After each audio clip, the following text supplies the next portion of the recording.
Allez, c'est parti. On démarre la bande, un nouvel épisode avec un nouvel invité qui était attendu, je pense, par celles et ceux qui écoutent cet épisode et par moi aussi.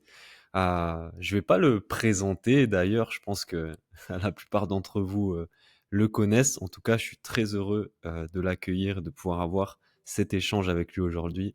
Salut Samir, comment tu vas? Dans quel mindset t'es là aujourd'hui? Salut Paul, très heureux et très honoré de participer à ton podcast. Ça faisait un moment que ça devait être fait, mais finalement tout est bien, tout est parfait. C'est toujours le bon moment. Euh, pour répondre à ta question, dans quel mindset je suis?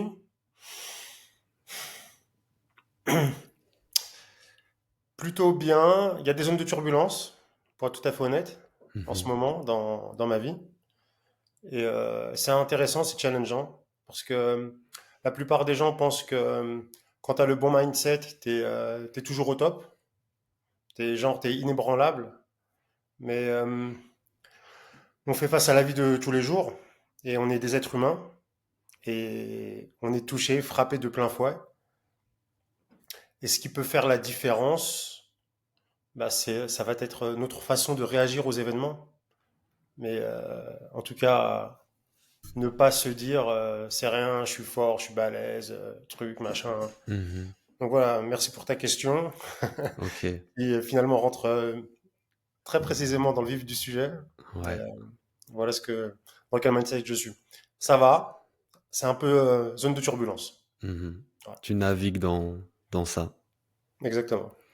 Ouais, bah, je suis content qu'on commence là-dessus, tu vois, parce que moi, justement, je voulais pas te présenter à travers, on va dire, ton palmarès ou ton activité dans le JJB. Je pense que ça, on le perçoit tous.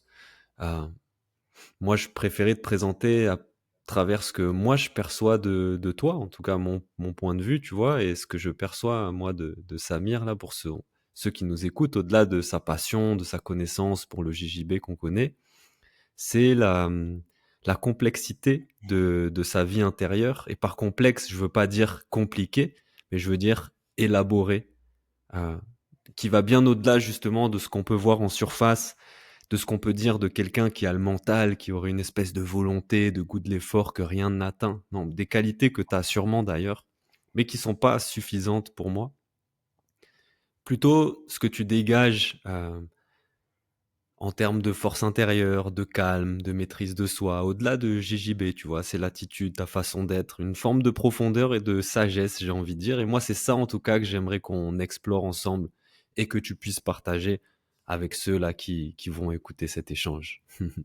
Quand on t'enlève justement le JJB, quand on t'enlève le kimono, ben, t'es qui toi en fait? Qu'est-ce qui te définirait le mieux? T'attaques dans le dur, hein. Ça, maintenant que Hein. je vais pas te lâcher, hein. T'attaques dans le dur. Écoute, j'aime bien ta façon de procéder puisqu'on a tout le temps tendance à se présenter par les étiquettes bah, qu'on se met, qu'on s'auto, je sais plus, qu'on s'auto-attribue. Mhm. On se présente aussi souvent par les étiquettes que le monde extérieur nous attribue. Mais la vraie question, c'est celle que tu as posée, c'est qui en fait? T'es qui toi? Euh, j'ai envie de te dire, l'homme que je suis aujourd'hui, il est le fruit de toutes ces expériences passées. Je pense que on peut pas être qui l'on est sans nos expériences passées. Quand je dis expériences passées, je remonte de la petite enfance et de la façon dont on a grandi, été éduqué, ce qu'on Mhm. a, c'est ce qui nous a rempli en premier, je pense, Mhm. hein, notre environnement, qui on est. Mhm. Et puis bah, comme on évolue par la suite, hein, par nos challenges, on est tous challengés dans la vie. J'ai l'impression, je me faisais la réflexion il y a quelques jours, euh, j'ai l'impression, tu sais, j'étais fan de rap et du groupe IAM à l'époque, Ouais. et il avait une chanson que je refusais d'entendre, tu vois. il y avait un titre que je refusais d'entendre parce que c'était un peu bullshit pour moi, tu vois. Mais il y a du vrai. Le titre de la chanson, c'est On n'est pas nés sous la même étoile. On n'est pas tous nés sous la même étoile. Mhm. Et j'ai l'impression, et donc je voulais pas l'entendre parce que je me disais, ouais, on va se trouver des excuses, machin, truc, fuck, pardon, pardon. Mhm. Des fois, je vais dire des vulgarités, désolé, je m'excuse. Mais je me disais, non, tu trouves un moyen, tu y vas, tu vois. Force est de constater que c'est vrai, on n'arrive pas tous sur Terre avec le même jeu de cartes. Euh, Pourquoi? J'ai pas la réponse. C'est plus philosophique, mais certes, il y en a pour qui ça semble vraiment plus facile, et pour d'autres, tu as l'impression que tu vas devoir lutter. Et rétrospectivement, lorsque je regarde ma vie en arrière, tu vois, j'ai eu 47 ans le mois dernier, donc je peux regarder en arrière, tu vois, et voir ce que j'ai fait, où je suis, et est-ce que je veux continuer sur cette voie-là ou pas.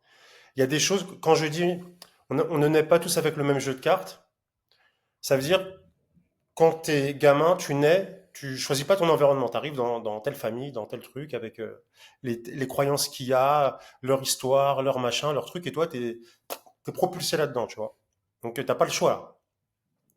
Tu, euh, tu nais là, tu aurais pu naître dans une famille euh, de princes et de rois, tu aurais pu naître euh, au fin fond de l'Inde, dans les bidonvilles indiens. Donc il y a quand même ça, tu vois. On peut pas dire que tu démarres avec les mêmes cartes, tu vois. Ok. Mhm. Donc je parle de ça parce que je parle en fait de l'environnement dans lequel j'ai été propulsé dès ma naissance, avec des parents qui m'aimaient, hein, y a pas de, mais ils avaient leur façon d'exprimer leur amour, leur façon de d'éduquer, qui était très bien en soi. Euh, il y avait du bon. Il y avait du bon, je le conseillerais pas à tout le monde, mais Mhm. au final, tu es obligé de tirer le bon. C'est Mhm. dans le dur, à la dure, tu vois. Euh, c'est quand tu as les grands-parents qui ont fui la guerre, qui ensuite ont résisté. euh, tu vas dans un pays qui n'est pas le tien. Euh, tu arrives avec une certaine mentalité, et puis tu as ton fils qui arrive, et puis bah, tu veux qu'il réussisse, tu veux que. Et donc, j'étais dans un environnement très étouffant, très oppressant, très jeune. Et quand je dis très jeune, ça veut dire dès 7-8 ans, j'avais conscience de ça, tu vois. J'avais conscience que j'en avais encore au moins pour 10 ans, avant d'avoir 18 ans, plus ou moins, pour pouvoir, entre guillemets, prendre mon envol et m'extraire de ça. Et pourquoi je parle de ça, je pose ça là maintenant, parce qu'on me dit oui, euh, euh, on m'attribue souvent comment dire, de la persévérance, de la résilience, euh, Mhm. parfois un peu de sagesse, mais je sais pas si c'est ça. Mais en tout cas, ce qui s'est passé, c'est vu que l'on se remplit de enfants, notre personnalité va s'ancrer de notre entourage et de ce que l'on vit. Et ben, j'ai dû développer cette résilience très petit, parce que j'avais conscience que ce que je vivais chaque jour ne me plaisait pas, et j'avais pas le choix en fait. Je pouvais pas apprendre, t'as 8 ans, 9 ans, en disant tu peux pas te casser en fait. T'as pas le Mhm. contrôle. Ouais, t'as pas de contrôle sur l'extérieur, mais tu te rends compte à ce moment-là, du coup, que tu as un peu de contrôle sur l'intérieur? Donc c'est mes premiers trucs où je me dis ah ok, donc je rêvais beaucoup, tu vois. J'avais mon monde intérieur. Quand Mhm. il y avait du bruit à l'extérieur qui venait m'agresser, m'atteindre, j'essayais de me dissocier en fait, faire une sorte de dissociation. Et il y avait le petit Samir qui était là, mon être interne qui était là. Et c'est comme si je disais à mon moi supérieur, si je peux m'exprimer ainsi, sors et observe, tu vois. Mhm. Pour Ouais, pas me lui, il prendre, peut rêver, il peut s'évader de cette bulle. voilà, pour pas me prendre tout ça de plein fouet. Donc c'est là que j'ai commencé à cette gymnastique, ce truc, euh, pour survivre en fait. dans cet environnement. Alors j'emploie des mots durs euh, parce que c'est comme ça que je le perçois à cette époque-là, en fait. Ouais, que Hein. tu le vis. C'est comme ça que je le vis. Hein. Tout est fruit de notre interprétation. En tout cas, cet enfant-là, il, il- il vit ça comme ça. Et il a conscience qu'il n'a pas le choix et qu'il va devoir patienter un long moment avant de pouvoir s'en extraire. Et donc, je pense que c'est ça qui construit ma résilience, tu vois. Et ma capacité à prendre des grosses charges, à prendre des très gros, lourds problèmes et d'être OK avec ça parce que j'ai Mhm. l'impression que c'est ma base et mon fondement, tu vois. J'étais Mhm. formé comme ça. Et après, moi, je me rappelle mon premier job que j'ai eu à 20 ans, mon premier CDI. Je suis propulsé parce que en fait, mes parents étaient commerçants, et on vendait des vêtements, de magasins de vêtements, on travaillait sur les marchés. Mhm. Donc, c'était du H24, 7 jours sur 7. Et puis, moi, c'était l'école, le travail, l'école, le travail. Et puis, t'as pas de temps de repos, en fait. C'est Mhm. full time, tout le temps. Tu Mhm. vois, H24, il n'y a pas de temps de repos, en fait. Mhm. Il n'y a pas. Et, et je me rappelle que lorsque j'ai chopé mon premier CDI, j'ai chopé un job de commercial. Et j'allais, comment En dire, porte-à-porte?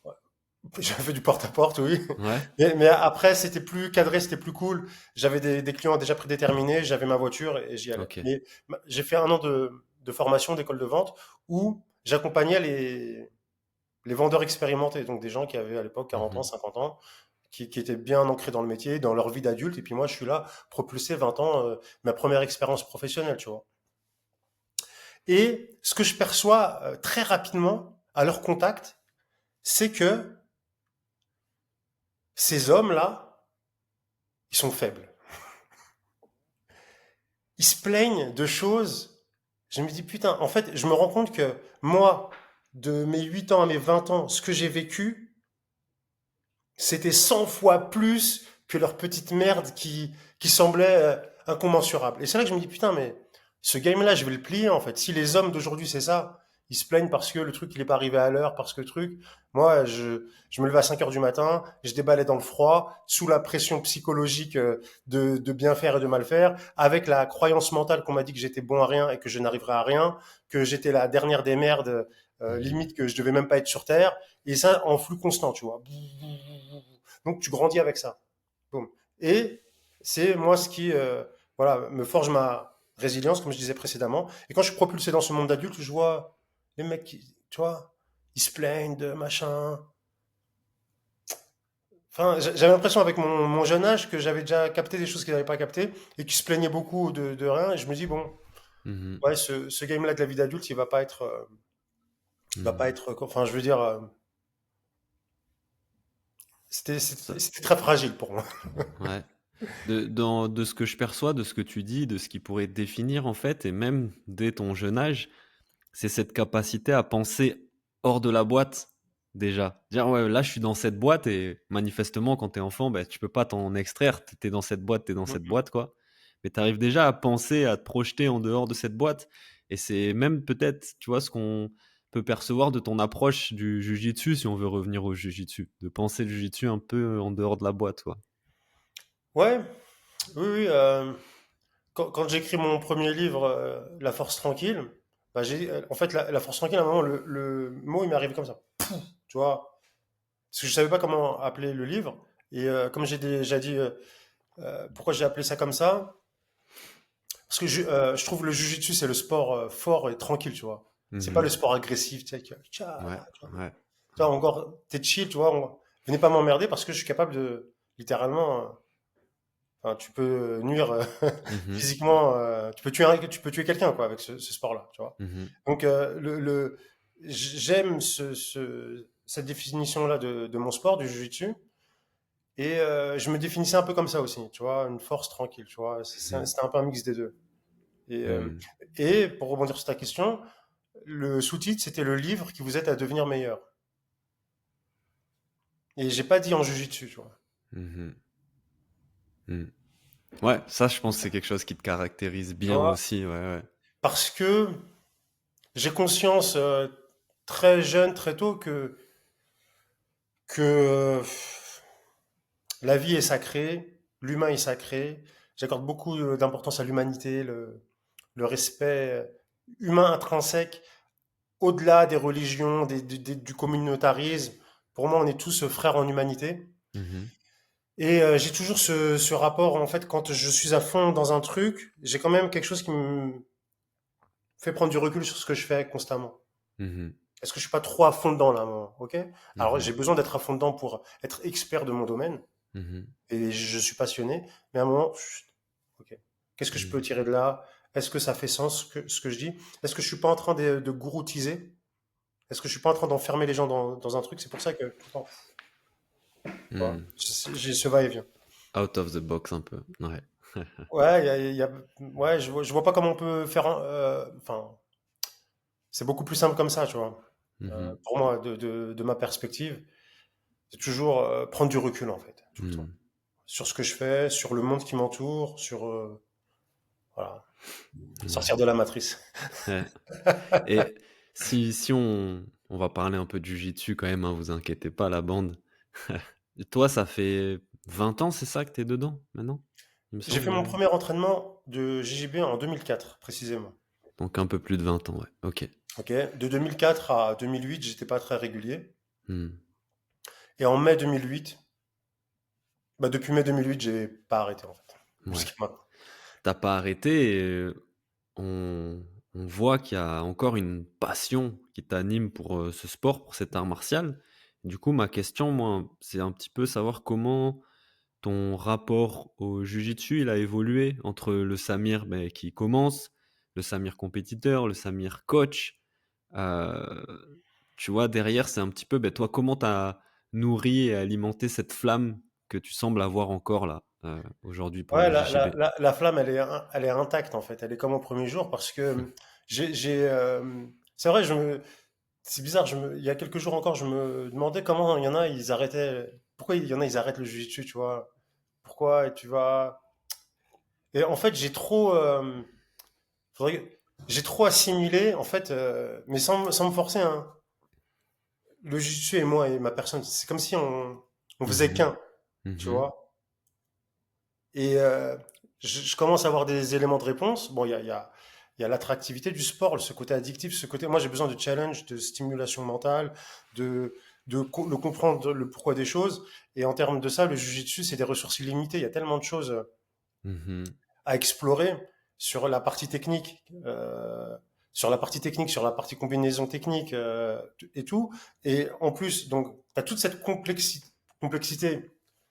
Mais moi, mon rôle, ce que je kiffe faire, c'est de simplifier toute cette complexité apparente, de la rendre Mmh. simple à mes élèves, tu vois, la simplifier, tu vois. Mmh. Il y a ça, donc on a parlé technique et tout, tu vois. Puis tu as l'aspect mental qui est ta spécialité, tu vois. Mmh. Et l'aspect mental, il est large et vaste. Mmh. Et tu peux avoir ça parfaitement. Mais si t'as pas ça, c'est mort, tu vois. Si Mmh. t'as ça, c'est bien. Mais si t'as pas ça, c'est mort aussi. Et donc, du coup, la passion, elle continue parce qu'en fait, je suis constamment en recherche, en trouvaille. Ah ouais, tiens, il y a ça. Parce que moi, en fait, tu sais, je faisais le calcul, j'ai plus de 3 000 € de livres chez moi, tu vois. Mmh. C'était des questions que je voulais te poser ça sur la lecture. Mmh. Boulimique, tu vois, autodidacte. J'ai Mmh. lu sur tous les sujets qui m'intéressaient, des sujets qui n'ont ni queue ni tête, mais qui me stimulaient. Mmh. Et, euh, et en fait, je suis arrivé aujourd'hui à un moment où je peux plus lire, tu vois. Mmh. Ouais. Et, et, euh, et comment dire, mon juge de paix, c'est l'expérimentation. Mmh. Stop. En fait, c'est comme si ça va peut-être paraître prétentieux, mais j'ai plus besoin de lire, en fait. J'ai plus besoin. Parfois, j'irai chercher précisément une information précise qui me manque, Ouais. tu vois. Chez quelqu'un dont je sais que lui-même, il a expérimenté et qui n'est Mmh. pas parti régurgiter ça d'un truc qu'il avait appris lui-même, tu vois. Mmh. Donc, je sélectionne maintenant très précisément d'où je prends mes sources d'informations.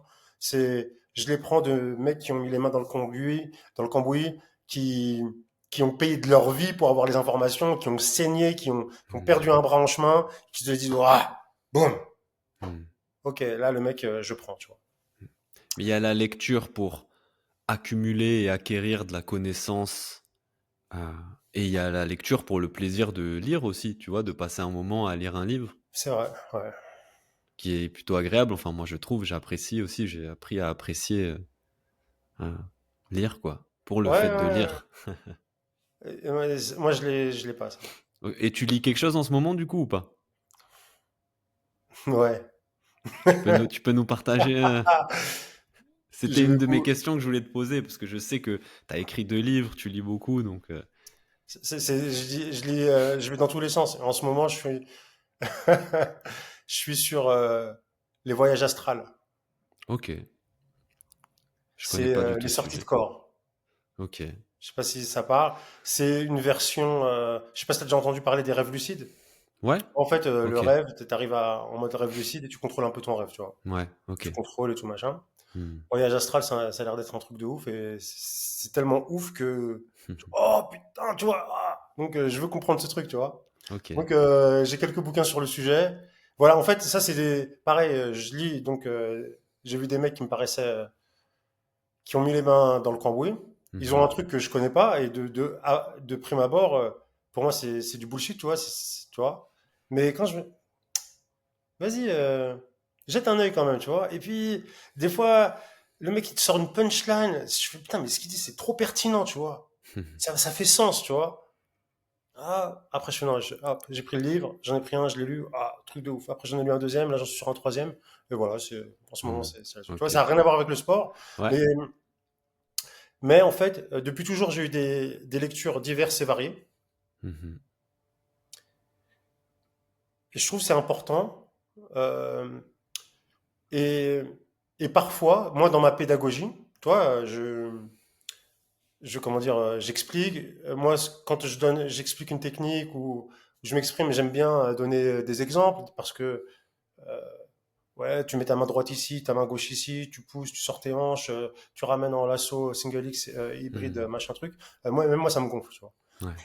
Tu utilises Ça me- des tu images, des... vois. Et parfois, tac, j'essaie de connecter mon audience, tu vois, mais ok, Mhm. vous me captez là, et c'est comme si tout, et puis là, il y a un truc qui vient, que je sais pas d'où ça sort, c'est tellement pertinent, tellement juste, et je vois le regard des gens, ah, ils sont là, ah, truc de Hmm. ouf. Et en fait, Hmm. ça vient d'une lecture d'un truc qui n'a rien à voir avec le JJB, Ouais. mais tu vois, les connexions neuronales, elles se sont faites à ce moment-là, ça m'a sorti l'exemple Mhm. précis, ça Mhm. m'arrive tous les jours, ça.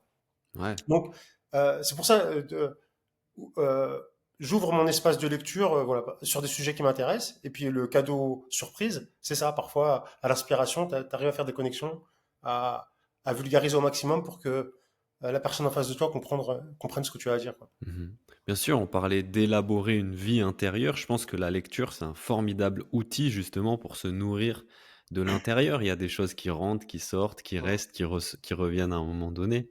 Et tu vois, donc toi, tu te posais la question de pourquoi, qu'est-ce qui pousse les gens à arrêter le JJB?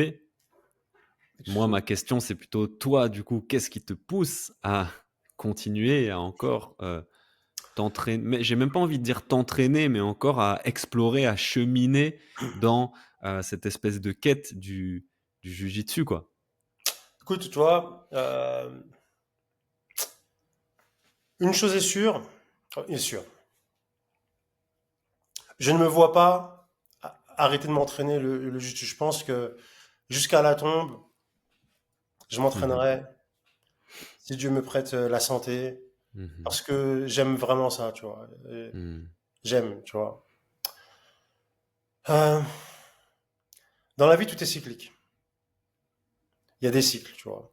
J'ai eu mon cycle de compétiteur mhm, qui, euh, qui, de, qui a évolué au fil du temps. Tu vois. J'ai fait 16 années de compétition. Au début, les premières années, aucun objectif, hein. Moi, c'était, comme je t'ai dit, vu l'environnement dans lequel j'ai grandi, c'était pour me prouver que non, finalement, j'étais capable de faire quelque chose, tu vois. mhm. Quand on parle de motivation, de why, de pourquoi, de motivation interne, moi, c'était ça, tu vois. Ouais. Je vais vous montrer que je suis quelqu'un. Mais je savais pas ce que ça allait donner, tu vois. Ensuite, une fois que j'ai eu le regard des autres. Oh, Samir, ce que tu fais, c'est ouf et tout, machin, un truc. Ah, tu sais, ah, ça fait du bien, tu vois. Ah, Mhm. après, il y a eu un autre pourquoi qui a émergé chez moi, tu vois. Donc, dans ma carrière. Après, j'ai eu des enfants, en fait. Tu vois, j'ai 5 enfants aujourd'hui. À l'époque, j'en avais deux, trois. Et quand- je voulais, euh, comment dire, je voulais leur donner une bonne image, tu vois. Mhm. Tu te mets des objectifs, tu vas au bout. Je voulais être un exemple, voilà. Je Ouais. voulais être un exemple. Un exemple, c'était ça. Je voulais pas les forcer à faire, mais je voulais juste être un exemple, c'est-à-dire, et sans leur dire, en fait. Ils savent que, voilà, papa, il a les championnats d'Europe, il a dit un an avant, et ils voient que tous les jours, je m'entraîne, tu vois. Et à une période où je suis full-time job, c'est-à-dire j'ai mon job, je travaille, je suis chauffeur poids lourd, de 7 heures du matin à 18 heures le soir, et après, je vais m'entraîner tous les soirs, tu vois. Mais je le fais. Donc, c'était l'exemple. Et ensuite, une fois que ça s'était pérennisé, c'était juste la compète pour expérimenter.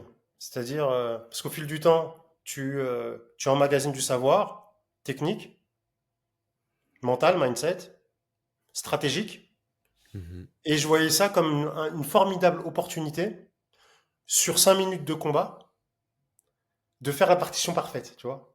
Mhm. Sortir la bonne technique au bon moment, la bonne stratégie, avoir l'ajustement mental qu'il faut, tu vois. Et je trouvais que c'était ça mon kiff. Et au bout d'un moment, c'est pour ça que au bout d'un moment, je sentais que c'était la fin, tu vois. J'avais plus rien à prouver à personne, ni à moi, ni aux autres. Mhm. J'étais arrivé à une sorte de maturité dans mon jujitsu, de ce que je pouvais Mhm. faire produire. Et c'est pour ça que ma dernière année, j'ai appelé The Last Dance. Je vais finir cette année-là. Je vais tenter d'aller chercher le titre dont je rêvais depuis mes débuts. Et si je l'ai, c'est très bien. Et si je l'ai pas, c'est très bien aussi. Il y aura une histoire à raconter, à partager. Mhm. Et peut-être que sur mon parcours, peut-être que moi, bah, du coup, j'ai jamais eu cette médaille d'or à Lisbonne, mais peut-être que mon parcours, ce que j'ai appris pendant ce chemin-là, va me permettre de transmettre à des gens qui iront, eux, la gagner, tu vois. Mhm. Tu vois. Ouais. Ouais. Donc, donc, ce qui me tient animé, donc, tu vois, en fait, c'est cyclique. Il y a ça. Là, je suis dans une phase où où je kiffe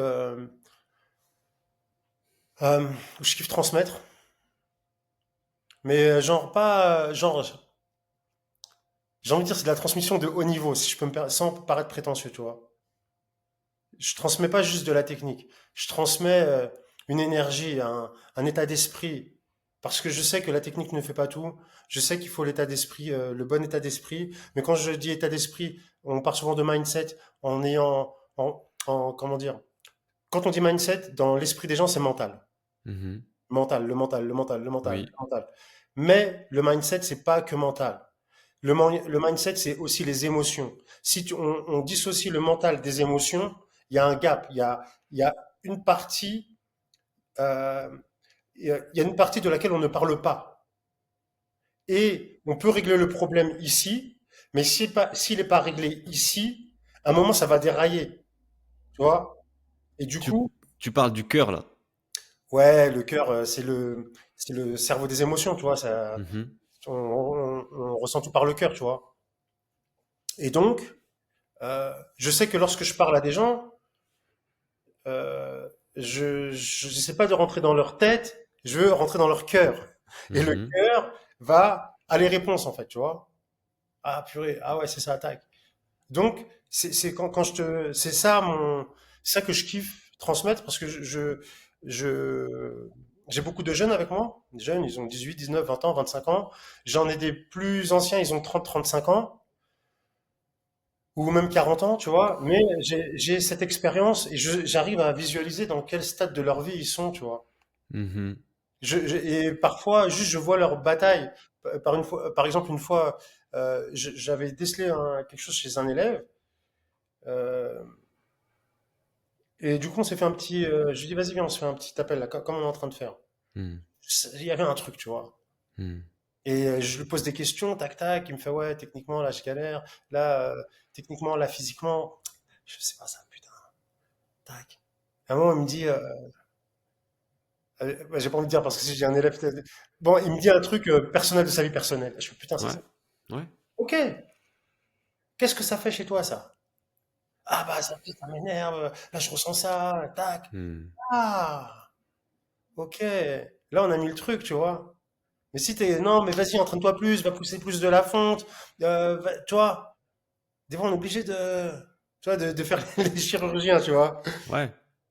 Et après, donc voilà. Donc du coup, je kiffe, là, pour répondre à ta question, ce qui m'anime, donc c'est toujours dans le jiu-jitsu. Donc j'ai eu cette période compétitrice. Là, j'ai cette période de partage d'expérience et d'expertise parce que je sais que je peux aider des gens qui sont dans des problèmes que moi j'ai eus. Et moi, je suis un combattant. C'est un combat. Quand je dis je suis un combattant, je suis un combattant de la vie, tu vois. Mhm. Parce qu'au début, j'ai pas eu le choix. Après, ma vie personnelle a fait que j'ai dû me battre tout le temps, tout le temps, tout le temps, tout le temps. Euh, mais c'est pas toujours, comment dire, c'est pas une fin en soi. Mais en Mhm. tout cas, je suis un combattant du coup, je vois le truc et là, je veux leur apporter quelque chose. Mhm. Ok? Et je pense que le prochain cycle, je pense que le prochain cycle, c'est une confidence que je vais te faire. Euh, je pense que dans quelques temps, je sais pas combien de temps, tu vois, 1 an, 2 ans, 3 ans, je vais sortir du game. On me verra plus. On me verra plus. Je continuerai à m'entraîner pour le fun. Peut-être que j'aurai un petit groupe d'élèves avec moi euh, Mhm. qui voudront être avec moi et Ouais. tu vois, non, je serai nulle part. Tu vois, j'aurai ma cabane dans les bois, Ok. un potager, Ok. un dojo éclaté, des Mhm. kettlebells et voilà. Et la paix, tu vois. Parce que j'étais un combattant toute ma vie sur le tatami et en dehors du tatami. Et maintenant, la chose à laquelle j'aspire, c'est la paix, tu vois. Mhm. Et pour le temps qui me reste à partager, je suis passionné par ça et je veux partager et donner le meilleur, tu vois. Tu vois, j'ai encore le truc mais je sais que un moment, comme il a fait Kobe Bryant, tu vois, drop the mic, tu laisses, Mhm. je pose le truc, tu vois. Mais Mhm. comme Kobe Bryant, il a fait sur son dernier match, il a fait un dernier match à plus de 60 points, Ouais. dernier game, hein. Dernier game, au bout de 20 ans de carrière, dernier match à 60 points, et ben moi je vais faire ça, tu vois. Mhm. Jusqu'au dernier moment, je vais tout donner, tu vois. Mhm. Et je sais pas, 2 ans, 3 ans, j'imagine pas plus de 3 ans. Euh, Ok. Et dans ce que tu disais là, tu vois, j'ai l'impression que quelque chose qui te définirait bien peut-être aussi, c'est ton envie du coup d'aller au cœur des choses. Au cœur des choses dans le sens, tu sais, cette expression en français qui veut dire aller dans la précision, aller vraiment rechercher la substantifique moelle, mais dans le cœur des choses aussi, bah, dans l'humain, quoi, dans ce qu'il y a au-delà aussi juste par exemple, du sport, quoi, du jiu-jitsu et de l'aspect technique. Bah oui, parce que on a besoin. Moi, moi, ce que j'aime dans tous ceux qui étudient le jiu-jitsu, on parle de tous les étudiants du jiu-jitsu, les champions du monde, t'as besoin de précision, tu vois. Mhm. Besoin que ce soit précis, que ce soit. Raconte-moi pas des salades. Euh, Tu veux renverser, ouais, mais comment je fais techniquement? Ma main, elle est là, elle est là. Mais là, ça passe pas, pourquoi? Bah, recule un peu tes hanches. Ah, recule un peu ton buste. Là, maintenant, mais pourquoi ça marche pas, là? Ah, bah, peut-être, putain, ah oui, mais lui, il est plus tassé, donc peut-être il faut que tu cherches un levier. Tu t'ajustes, tu vois. C'est pas, ah. Mhm. Mhm. Et dans la vie, quand quelqu'un me parle, bah, je veux de la précision, tu vois. Mais Et dans quand ce... je transmets, c'est pour ça que je transmets, parce on n'est pas dans le vague, tu vois. Voilà, on veut de la précision. Enfin, en tout cas, Ouais, c'est moi, c'est mon moteur à moi. Enfin, ton approche, ouais. c'est mon approche. Parce que, mais j'ai peut-être pas toujours été comme ça, hein, sur les peut-être 30 premières années de ma vie, où c'était un peu plus vaste, un peu plus truc. Ouais. Et puis, je suis arrivé à un moment où, non, Hmm. très précis. Ah, Dans ce ok, que tu... là, je fais ça. Ah, bref, enfin, j'ai mis l'exemple, mais par exemple, j'ai plein de combattants qui viennent me voir avec leur combat, ils m'envoient, ils me disent, ouais, regarde, là, j'ai perdu, et eux, ils pointent une technique, ouais, mais là, t'as vu, je me suis fait avoir, comment je fais pour sortir? Moi, j'ai vu précisément c'était à 7 secondes qu'il y a eu Hmm. un merdier, tu vois. Mhm. Mhm. Tu vois, et tu sais, c'est comme si j'ai décodé le code de la matrice du jiu-jitsu, tu vois. Le combat, je le vois au ralenti. Mhm. Et sais, out of the box, encore une fois, quoi. T'essayes je de le vois au penser en ralenti, tu dehors. vois. Boum. Hmm. Donc arrête de regarder par là, stop. Tu vas régler un mauvais problème. Regarde ici, là. Juste règle ce Hmm. petit truc, là, tu vois. C'est plus simple Hmm. en plus. C'est beaucoup plus simple. Hmm. Donc, ouais, c'est. Voilà, c'est. Ouais, ouais, t'as bien défini. Et quand quelqu'un me vient et me dit, ouais, j'ai un problème de ceci, de cela, bon, moi, je suis pas psy, hein, tu vois. Déjà, je vais donner des conseils. Quand on vient me demander, je suis pas là Mhm. à perdre ma voix, tu vois. Donc, si quelqu'un il vient vers moi, tac. Et, euh, et en fait, les gens viennent avec des masques. Mais on en a tous, hein. On a tous des masques, tu vois. C'est normal, c'est la vie, tu vois. On a tous des masques et on prétend tous ne pas en avoir. Voilà, mais C'est ça. moi, ça marche pas avec moi. Je les grille direct. C'est impossible, tu vois. Parce que Hmm. c'est mon expérience qui a fait ça. Parce que, pourquoi je les grille direct? Parce que moi, j'ai conscience de tous mes masques. Mhm. J'ai conscience de toutes mes Ouais. merdes, en fait. Parce que j'ai travaillé dedans. J'ai travaillé dessus. J'ai Mhm. été au fond de moi-même. J'ai Mhm. vu la merde que j'étais au fond. T'es obligé de voir la merde que t'es au fond pour voir la lumière que tu peux être et apporter. Ouais. Mais il n'y a pas de lumière si t'as pas vu la merde que tu as, tu vois. Et donc, et c'est normal que les gens disent qu'ils n'ont pas de masque, mais on a tous des blessures, des traumas, d'autres pas, hein. D'autres, c'est plus cool pour eux, comme on disait, on n'a pas le même jeu de Ouais. cartes, tu vois. Hmm. Mais du coup, quand tu as des blessures traumatiques, les blessures d'abandon, de trahison, d'humiliation, de rejet, ouais, Mhm. elles sont réelles, hein. En plus, Ouais. avec le monde d'aujourd'hui, il y en a de plus en plus, tu vois.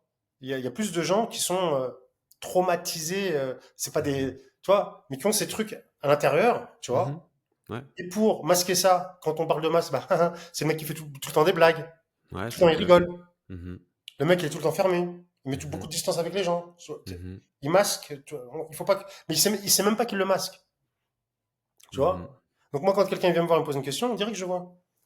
Et ça, du coup, c'est de ce que je comprends, c'est quelque chose dont tu te sers, cette capacité à voir au-delà du masque dans ta transmission, dans ton enseignement. Et ça me fait pas mal penser à Rickson Gracie, justement, qui parlait souvent de l'importance de voir l'élève au-delà du tatami et avec toutes les batailles internes auxquelles il pouvait faire face et essayer de voir qu'est-ce que le jujitsu peut lui apporter vis-à-vis de ça, quoi. Moi, je suis dans une posture, Paul, où je vais pas là-dedans. C'est-à-dire, j'y rentre si on m'y invite. Mhm. Sinon, c'est pas mon problème. Mhm. Mais je veux dire, je m'en tape. Je me contente d'essayer d'être un bon pédagogue de ma discipline, de transmettre le bon message. Et parfois, il y a des gens qui viennent me voir, qui me demandent. Et si la personne me demande, je repose deux, trois questions pour être sûr que vraiment, hop, et puis après, on peut commencer je peux aider comme ça sur le coin du tatami, ou si je vois que c'est vraiment lourd, ou ça a besoin de prendre un peu de temps, bon, on fait une petite session en Mhm. privé, tu vois. Ouais. Mais comme je t'ai dit, moi j'aspire à la paix et je veux de la tranquillité. Donc moi j'en ai, mieux c'est, tu vois. Mhm. Mais quand il y a quelqu'un qui vient, tu vois, il me dit, tac, il y a ça, bah je suis prêt à aider, tu vois. Et je le fais avec Mhm. plaisir. Yes. T'as parlé de Michael Jordan. Je voulais qu'on en parle justement parce que ça semble être une inspiration pour toi. Tu vois, The Last Dance, je pense que c'était une référence à Ouais, Michael évidemment. Jordan aussi. Et là, j'ai envie qu'on aille encore peut-être justement au-delà du cliché, au-delà du masque, tu vois, de qu'est-ce que t'as apporté Michael Jordan, au-delà de juste, tu sais, le mental de champion et la compétitivité extrême qu'on pouvait lui connaître, tu vois.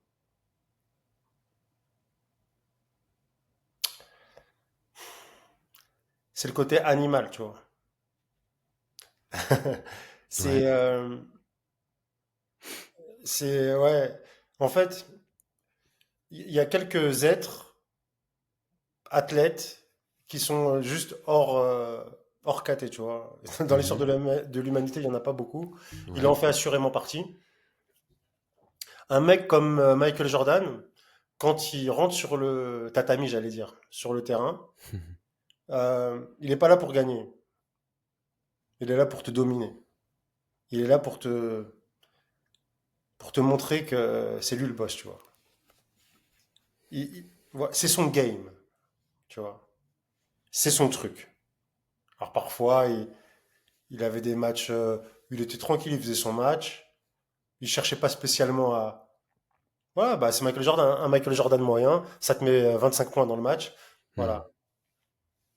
Et, euh, et il attendait, il était à l'affût du déclic, du mec qui va le chambrer un petit peu, du regard de travers pour relancer l'animal. Mhm. Et là, les 25 points qu'il a mis sur 3 cartons, et ben, il va te les mettre dans le dernier. Et il finit le match à 50 points, tu vois.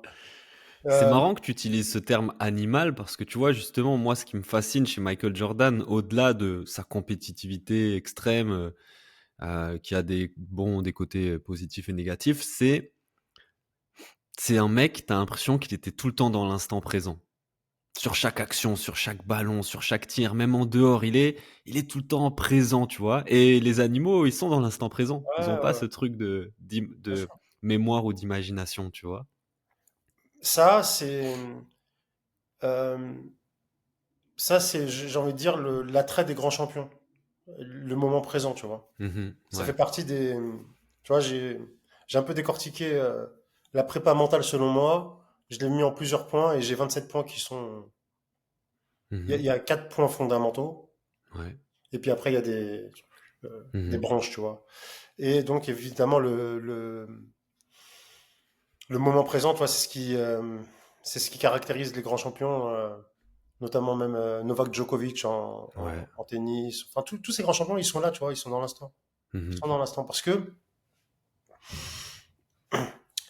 n'y a pas de plan en fait. Les plans sont faits avant. T'as tout préparé avant. T'as préparé ton game plan, t'as préparé ta technique, t'as préparé ton mindset. Ok. Quand je dis mindset, ça peut être euh, tu te prépares dans le combat à être agressif s'il le faut, tu te prépares à ralentir le jeu, tu te prépares mhm, à ne pas lâcher, ou plutôt toujours avoir un mouvement de plus que ton adversaire. Tu te prépares à tout ça. Ok. Tu fais ça. La préparation, c'est avant. Ce que je conseille à mes élèves, une fois qu'ils ont fait leur échauffement avant de rentrer sur le tatami pour combattre, là, une fois qu'ils ont fait leur échauffement, qu'ils prennent 5 minutes de méditation pour faire le vide et pour arriver dans le combat et se connecter au moment présent. Et que toutes les branches qu'on a préparées, game plan, machin, truc, ça vienne dans ce moment présent du combat et que tu n'aies plus à réfléchir. Donc tout ça, ça se prépare, tu vois, c'est de la cuisine, mhm, ouais. tu vois. Mais oui, le moment présent, il y a que ça. Ça, c'est des choses que j'avais pas moi avant, tu vois. J'ai combattu longtemps sans connaître ça, tu vois. C'est pour ça Mhm, que et à la fin de ma carrière, je l'ai vécu et j'ai eu les combats les plus faciles de ma vie, tu vois. mhm, Alors, il n'y ouais. avait pas de combat facile parce que tu luttes sur chaque Ouais. seconde. C'est pas le but non plus, quoi. Non, il n'y avait pas de combat facile, mais de l'extérieur, quand tu regardes, tu fais, ah, mais putain, c'était facile. Mhm, Mais c'était facile parce que j'étais dans le moment présent à chacune des millièmes de seconde, tu vois. ouais. Et ça, bah, d'une certaine façon, c'est très énergivore. Ça prend Mhm, de l'énergie, tu vois. ouais. Mais quand t'es dans le moment présent, de manière relâchée, mais t'es là. Mhm, T'es là. T'es ouais. prêt. De façon holistique, ton corps, il peut partir dans tous les sens. Et ça, tu peux le faire que si t'es relâché dans le moment présent. S'il Mhm, commence à y avoir de la contraction, tu vois, ah ouais, s'il fait ça, je fais ça. mhm, Ouais, t'es mort dans le ouais. game. J'ai partagé récemment là une vidéo de Roger Gracie qui, il me semble, t'a inspiré aussi, qui en parle, qui dit que voilà, il s'agit que de ça, d'être calme, d'être présent, de pas se laisser disperser, d'être juste dans l'application euh, la plus pure du jujitsu, quoi. Ouais, ouais. Et moi, c'est ce que je trouve fascinant chez Michael Jordan, tu vois, au-delà de sa compétitivité. Ouais, ouais, ouais, là, c'est fou. Là, je suis retombé sur un réel de lui sur son dernier match. Dernier match avec les Chicago Bulls. Dernier match, genre, c'est un scénario hollywoodien. Genre, genre, les gens se rendent pas compte, tu vois. En NBA, c'est au meilleur des 7 matchs, la finale, tu vois. C'est-à-dire qu'il faut gagner 4 matchs pour être champion. Mhm. Et là, Utah Jazz en gagne 3, Chicago en a gagné 3, et on va faire le septième match, le dernier, à Utah, pas à Chicago. Mhm. Donc, ils jouent à Utah Jazz avec deux légendes, John Stockton et Karl Malone, qui faisaient partie de la Dream Team de 1992, le meilleur passeur de tous les temps de la NBA et un des meilleurs marqueurs de l'histoire de la NBA. Et ils sont à Utah, tu vois. Et il reste moins d'une minute, ou 40 secondes comme ça. Et John Stockton, il met un panier à 3 points et il met les Bulls je sais plus, à 3 points derrière, quoi. 3 ou 4 points. 4 points. Donc les Jazz mènent de 4 points. Il reste 40 secondes et ça va être le dernier match de Michael Jordan parce qu'on sait, tu vois. Et à l'époque, on se dit, putain, il va perdre son dernier game, tu vois. Mhm. Il récupère la balle, il met un shoot à 2 points. Et donc il met son shoot. Ils reviennent à 2. Donc les Bulls ont moins 2. Et en fait, quand je voyais le réel, t'avais dans l'attitude de Jordan, zéro panique. Je vais faire le taf, je vais Mhm. faire le job, et on va gagner le combat. On va gagner le match. C'est ça qui transparaît dans le truc. Donc il est mené de 4 points à 40 secondes, il récupère la balle, il shoot, switch, ils sont à moins 2, mais ils sont à moins 2, mais c'est les autres qui ont la balle. Mhm. Donc le meilleur meneur, un des meilleurs meneurs de l'histoire de la NBA, il remonte la balle, tac, tac, tac. Oh, les fans des Jazz, ils sont déjà presque en train de célébrer et tout. Et il va passer la balle à Karl Malone, un des meilleurs marqueurs de la NBA. Et Jordan, il fait un truc qu'il a jamais fait sur ce truc-là. Il part en arrière et il va contrer la passe par derrière, en fait, d'un angle où tu le fais pas d'habitude, tu vois. Et il chope la balle à Karl Malone, tu vois. Il chope Mhm. la balle. Et là, le chrono défile. Le chrono défile. Ah, et les Bulls sont menés d'un point, pardon. Les Bulls sont menés Mhm. d'un point. Et là, putain, t'as Jordan qui a la balle. Mais ils perdent encore, tu vois. Ils Mhm. perdent. Et là, en toute sérénité, il arrive en tête de raquette. Il part à droite, il fait une feinte. Le défenseur part, il revient. Il shoot. Et il le met, putain. Et il gagne d'un point le dernier match de sa carrière. Mais avec une facilité, t'avais l'impression que c'était déconcertant, tu vois. Mhm. Mais comment il fallait être dans le moment présent pour faire ça? Ouais. Comment il fallait se dire, je suis là, t'as le bon move, c'est d'aller chercher la balle avant que Karl Malone l'intercepte, d'un côté où c'est pas courant de le faire, tu vois. Mhm. Et il le fait, boum, il remonte. Ah, Mhm. 6 titres de champion NBA, c'est pour ça qu'il fait comme ça. 6, et puis voilà, tu vois. C'est Donc, mythique. Ça illustre bien, ouais, cette capacité. Moi, il y a une phrase que j'adore de Michael Jordan où il dit I never lost a game, I just ran out of time. Genre, j'ai jamais perdu un match, j'ai juste manqué de temps. Je excellent. trouve ça Oh, purée, illustre trop excellent. bien ce mindset où, en fait, à partir du moment où je suis là, je suis présent, je fais ce que j'ai à faire dans le bon état d'esprit, j'ai pas Ah, perdu, tu vois. mm. J'étais là, quoi, tu vois. Ah, Et bah, j'ai c'est juste ça. peut-être manqué un peu de temps, mais Ouais, ouais, j'aurais gagné à la fin, de très, toute façon. très inspirant. Ouais.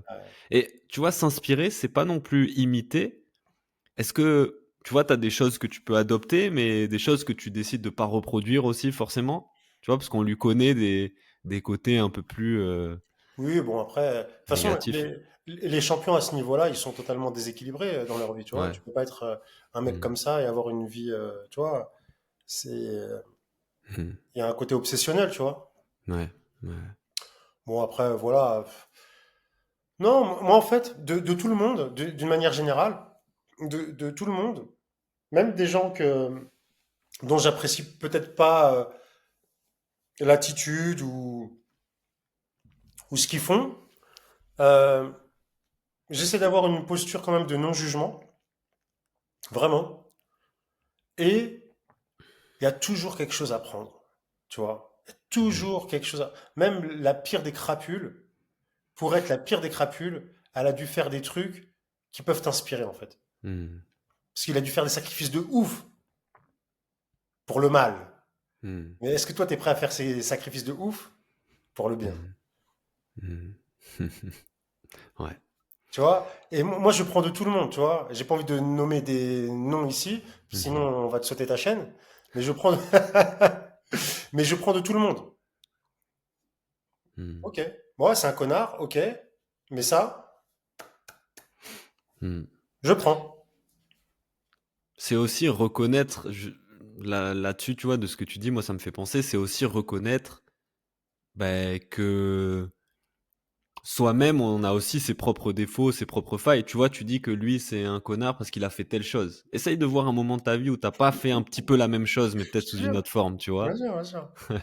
On est tous des gros connards. On est tous le connard de quelqu'un. Tu sais, je te raconte une anecdote rapide. Je suis en, tu vois, et il y a des choses, je regrette rarement les choses que je fais, tu vois, Mhm. rarement. Et toujours, tu sais, notre sport, on se dit, il faut combattre l'ego et tout machin. Et aussi, quand t'es professeur, t'as une posture où tu dis à tes élèves, voilà, l'ego, tranquille. Bon, sur ce discours-là, voilà, je suis pas corporate. Je dis qu'il faut en garder quand même un petit peu, tu vois. Surtout si t'es Mhm. un combattant, tu peux pas tout Ouais, laisser, tu vois. ouais. Bon, c'est mon point de vue. Voilà. Peut-être j'ai tort, j'ai raison, j'en sais rien, mais en tout cas, bref. Mais du coup, l'autre jour, je combattais avec un de mes élèves, ceinture blanche. Je combattais et j'avais dit à... Non, dans le cours d'avant, je parlais de la technique de l'omoplata, tu vois, et je disais que c'était une des trois techniques en garde fermée, en tout cas facile à faire, tu vois, tu as la clé de bras, omoplata, triangle. Bon. Mhm. Ah, et puis j'avais insisté sur le fait que c'était un peu sous-coté, et que c'était relativement simple à faire, tu vois, il n'y a pas beaucoup d'efforts, je trouve. Tout. Et je combats avec cette ceinture blanche, et puis il y avait un élève qui était sorti du cours, il dit, ouais, Samir, je t'ai pas vu mettre d'omoplata, t'as vu? Et là, je sais pas, il a allumé le truc, tu vois, que j'essaye de d'éteindre. Tu sais, il a allumé le Vegeta, tu vois. Ouais. L'orgueil. Je l'ai pas contrôlé, putain. Et là, je suis parti en mode, j'ai envoyé 6 omoplata, tu vois. Hmm. Mais tu vois, quand je me suis regardé dans la vidéo, parce que je filmais mes combats pour la plateforme que je veux mettre en ligne, j'ai non, j'ai pas aimé l'énergie, tu vois. Hmm. Ouais. Ok. J'ai pas aimé l'énergie. L'intention avec laquelle Ouais, c'était. c'était pas cool pour le mec en Hmm. dessous, tu vois. Ok. C'était Ok. pas cool, c'était pas bien. Hmm. Et donc, du coup, on a tous ça, tu vois. Ouais. Et après coup, putain, tu vois, j'ai regretté, tu vois. Je me suis dit, non, ça, c'est pas bien. J'ai démarré comme ça. Mais c'est parce que on a tout en nous, en fait. On a le bon et on a le connard. Mhm. C'est lequel tu nourris. Bah, moi, j'essaie de nourrir le bon de temps en temps, enfin tout le temps, mais parfois tu nourris l'autre. Et puis là, je lui ai laissé la place ce jour-là. Il est sorti et j'ai vu, Ouais. j'ai pas aimé ce que j'ai vu. Bon, bah écoute, je dis pas qu'il n'existe pas, il est là, hein. Ouais. Il est là. Et si on revient sur la compétition, t'as aussi des adversaires qui sont des spécialistes pour faire ressortir ce côté-là chez toi et ce qui peut potentiellement te nuire, te faire sortir de Ouais, l'instant bien sûr. présent. Oui, Tu vois, oui, je pense à Materazzi sur Zidane. Il oui. a, il appuie exactement sur le bouton qu'il faut. Il sait que l'autre il va dérouiller et voilà, éliminé. Bah, tu connais la suite, on perd la finale et Ouais, tout ça ouais, quoi. ouais. Tu vois, il y en a, c'est des spécialistes de ça quoi. Ouais, il y en a, c'est. Voilà. Ouais, faut être. C'est pour ça que. Bah, on parle souvent quand on de préparation mentale, ce qui est ton domaine, de dialogue interne, Mhm. ou surtout, bon, il y a le dialogue interne, mais surtout, j'ai envie de dire dialogue interne, environnement externe, tu vois. Mhm. L'environnement externe, on peut pas le contrôler. Ouais. Techniquement, ça paraît compliqué. Ce qu'on contrôle, c'est l'intérieur, comment on se parle. Et, et ce que j'essaie de transmettre à mes élèves, c'était de faire attention à comment ils se parlent Ouais. et contrôler ça, tu vois, la tête, Mhm. ici, comment, tu vois. Mhm. Parce que l'extérieur, bah, on n'a pas de contrôle dessus. Ouais. Mais surtout, si on fait pas gaffe, il peut rentrer dans notre tête.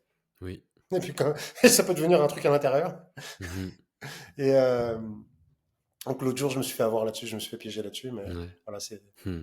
Mais en fait, tu vois, c'est ça qu'il faut que, je pense, les gens doivent comprendre, ils doivent être indulgents avec eux-mêmes, dans le sens où on est en constante évolution, tu vois. tant qu'on est sur le chemin de l'évolution et de l'apprentissage, tu vois, tant qu'on veut devenir meilleur, eh ben c'est ok si sur le chemin on fait des conneries. Mmh. Tu vois, c'est ok en fait. Tant que t'es dans la bonne volonté d'y aller, tu vois. Et ben Ouais. en fait c'est cool. Mmh. Et sur le chemin, tu vas faire une connerie, tu vas faire une merde. Oui, et justement, j'entendais un truc intéressant, je sais plus où l'autre jour, qui disait qu'en fait l'évolution, c'est ça, parce qu'évolution, ça veut pas forcément dire progression. Évolution, ça veut dire que les choses changent, se transforment, et dans ton évolution, bah, il y a des moments où peut-être tu progresses, il y a des moments où tu retombes un petit peu. Ah, c'est vrai. Ouais. C'est vrai. Évolution, évolution. Ouais, ouais. Est-ce qu'on peut évoluer négativement? Tu vois, on évolue, en fait l'évolution serait plutôt synonyme de changement, de transformation, et il y a De des mouvement. périodes de mouvement, c'est ça? Il y a des périodes de progression, de croissance, et des périodes peut-être de régression aussi, Hmm. de Mais décroissance. je pense vraiment que tant qu'on est dans, tant qu'on a enclenché l'intention et ce mouvement, Mhm. au final, tout va être positif. Ouais, Au yes. final. Tant Tant que qu'on tu est es dans dans le cette- mouvement. Tant qu'on est dans le mouvement et dans la recherche de, j'aime plus trop l'expression devenir meilleur ou devenir une meilleure version de soi-même. J'aime plus trop Mhm. cette expression-là. Mhm. Mais tant qu'on est dans un mouvement positif, on va dire, bah, Ouais, après c'est que du feedback, c'est que de la data. ouais. Mm. Euh, et c'est cool. Mais si on est figé, on est dans nos, voilà, Et ouais. c'est Mm. plus compliqué, quoi. Ouais. Sur l'extérieur et la compétition, il y a un sujet que je voulais aborder avec toi, justement, qui, pour moi, est une des grandes peurs, blocages qui va parasiter les compétiteurs, c'est la question du regard des autres. De la peur du jugement, de la peur de décevoir. Tu vois, quand tu vas en compétition, ben, tu t'exposes au regard des autres, à ceux Ouais. qui sont là, à tes partenaires, peut-être ta famille, tes amis, ta copine, à la communauté du Jiu-Jitsu qui est là autour de toi. Toi, tu es aussi exposé depuis longtemps maintenant sur les réseaux sociaux, en ligne. À Comment tu vis, que ça soit en compétition ou en dehors, le fait, d'être observé, d'être jugé? Parce que, ouais, qu'on le veuille ou non, tu auras toujours des gens pour nous juger. Comment tu le vis, toi, un peu intérieurement, ça? Si je te dis, ouais, je m'en fous du regard des gens, je m'en tape, je fais ce que je veux, je vais te mentir, c'est pas vrai. Mmh. En tout cas, c'était pas vrai pendant très longtemps. Mmh. Euh, lorsque j'ai commencé en fait, lorsque j'ai commencé à vouloir vivre de ma discipline, forcément, j'ai attiré plus de regards et plus de regards critiques. Ouais. C'est qui ce mec, pour qui il se prend, en plus, il est pas très bon, tu vois. Mmh. Euh, mais moi, j'étais drivé, en fait, tu vois. En fait, moi, ma vie, j'en ai qu'une. J'ai conscience qu'un jour, je serai plus là, tu vois. Et entre le moment où je nais et le moment où je meurs, bah, je vais vivre comme j'ai envie. Ok? OK. Ouais. Lorsque j'ai commencé ma carrière de jiu-jitsu, avec mes traumas d'enfant, de machin, le jiu-jitsu m'a aidé à me redonner confiance en moi, m'a Mmh. réinstallé dans ma vie d'homme. Ensuite, de par ma personnalité, j'ai pris la décision, je ne veux pas être salarié, tu vois, je ne voulais plus être salarié. Parce que pour moi, le salariat, et je respecte ceux qui le font, mais c'est de ma perspective, c'est de l'esclavage moderne. Mmh. Demander pour avoir 5 semaines. Patron, est-ce que je peux avoir 5 semaines une semaine de congé? Patron, est-ce que je peux ceci? Patron, mon fils il est malade, est-ce que je peux machin? Tu vois? C'est Mmh. pas un homme ça, tu vois. Dans ma conception. Mmh. Mmh. Donc, à un moment j'ai acté. Et donc du coup mon dernier job, c'était chauffeur poids lourd, tu vois. Je l'ai fait pendant 5 ans. Et au début ça me convenait, hein. C'était ok, mais au bout d'un moment, enfin très rapidement, j'ai vu que c'était plus pour moi, tu vois. Et que je j'allais pas vivre jusqu'à la retraite à porter des troncs d'arbres, tu vois, parce que je livrais les menuisiers. Donc c'était dur physiquement. C'est-à-dire, je Mmh. conduisais, je portais du bois, des panneaux de bois, des madriers, des machins, du matin au soir. Après le soir, j'allais m'entraîner. J'avais mal au dos. T'as le temps de rien, tu demandes des congés, on dirait il t'accorde 3 jours, on dirait il t'a donné 1 million de dollars. Et après, il faut remercier, il faut être reconnaissant. Fuck, pardonnez-moi. Un jour, j'ai écrit dans mon camion ma lettre de démission, boum, je me casse. Lorsque, pour répondre à ta question, lorsque je me posais la question du regard des gens sur moi, je me disais, ces connards qui vont me critiquer, c'est pas eux qui vont porter les planches de bois, c'est moi. Hmm. Ouais. Si aucun d'eux n'est capable de le faire pour moi, qu'ils aillent se faire voir. Tous. Tous. Aucun ne va me dire ce que je dois faire. Je le fais. Je veux faire de mal à personne. Je veux nourrir ma famille, payer mon loyer, être droit dans mes bottes. C'est la voie que j'ai choisie. C'est ma voie, c'est ma vie, c'est ma voie. Tu as le droit de critiquer, c'est ton droit. Mais je ne vais donner aucune énergie et d'attention à cela. Ok. Et C'est- comment j'ai vaincu ça parce qu'il y a toujours la question de t'as peur du regard des gens? Donc, j'identifiais que j'avais peur. Et ben, quand j'identifiais cette peur-là, je m'inscrivais à des compètes. Et j'allais faire de plus en plus de compètes. De plus en plus.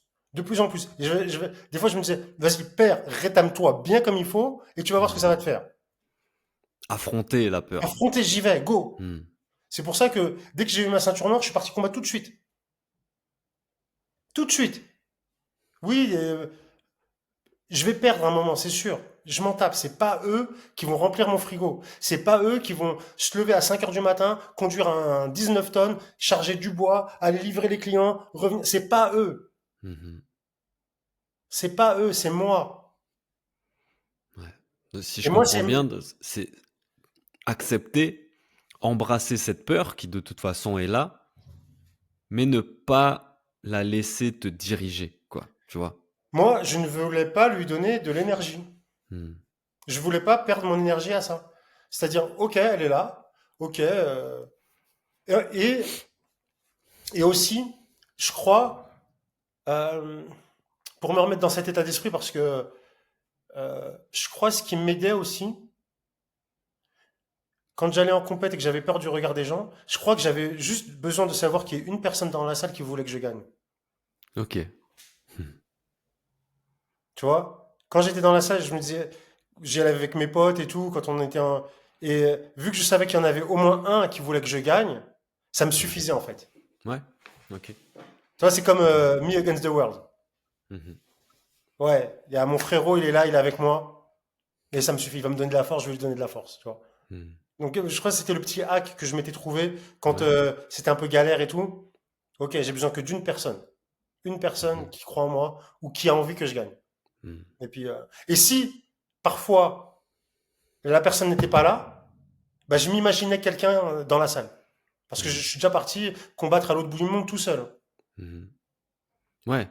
Mais tu vois, ouais, quand t'es tout seul, moi je pense à tes compétitions, la CFJJB, locales, nationales, où des gars, des grands garçons, hein, des pères de famille, là, viennent me dire: «Ah non, mais j'ai trop peur de décevoir les gars de mon club, j'ai trop peur de décevoir mon coach». Qu'est-ce que tu dirais, toi, hein, si c'était un de tes élèves, quoi?